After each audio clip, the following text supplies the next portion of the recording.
Bonjour, aujourd'hui nous allons lire un extrait du livre Le langage des animaux par Dorothée Kenchlin de Bizemont et Jacques Lecomte.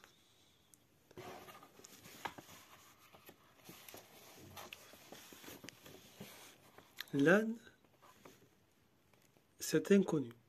Mes frères, je vous en supplie, soyez bons avec l'âne culotte, disait en chair le curé provençal d'Henri Bosco. Considéré comme un parent pauvre du cheval, l'âne a longtemps souffert d'un mépris tout à fait injustifié. Domestiqué depuis la plus haute antiquité dans la vallée du Nil, il a joué un rôle économique très important. Il est cité très souvent dans la Bible.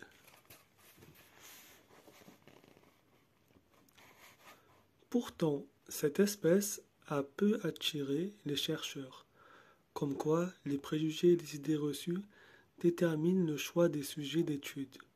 La langue française est pleine d'expressions désagréables pour ce pauvre animal. Porter un bonnet d'âne, être un âne batté, faire l'âne pour avoir du sang. Rien n'est plus injuste. Bien que l'âne soit en forte diminution, il en reste encore en France et même en plein Paris. La conversation des ânes. Ces animaux resteraient peut-être ignorés si à certaines époques de l'année, leur voix claironnante ne venait avertir les voisins de leur existence. En effet, l'étalon déclare son amour par les braillements bien connus, traduits le plus souvent par i en.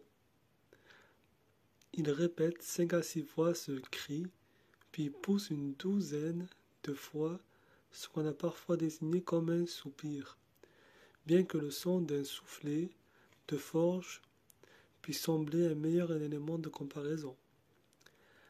L'ânesse répond par un braillement plus doux et engage un dialogue qui peut devenir un chœur si la population assine est importante.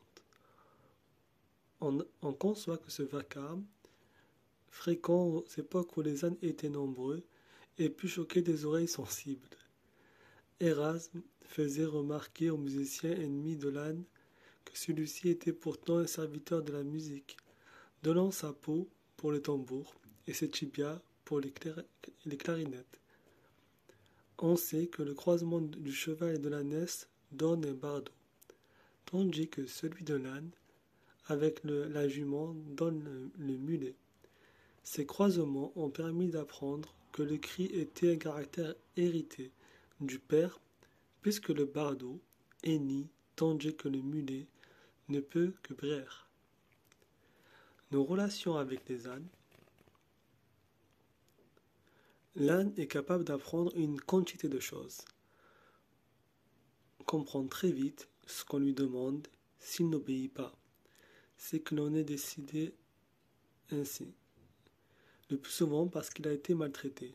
Humble et patient, extrêmement doux, on peut obtenir de celui qu'on veut, de celui ce qu'on veut, avec quelques poignées de chardon, de légumes ou d'herbes. C'est l'un des animaux les plus dociles et les plus faciles à apprivoiser qui soit. Voilà, c'est fini pour aujourd'hui pour ce petit extrait.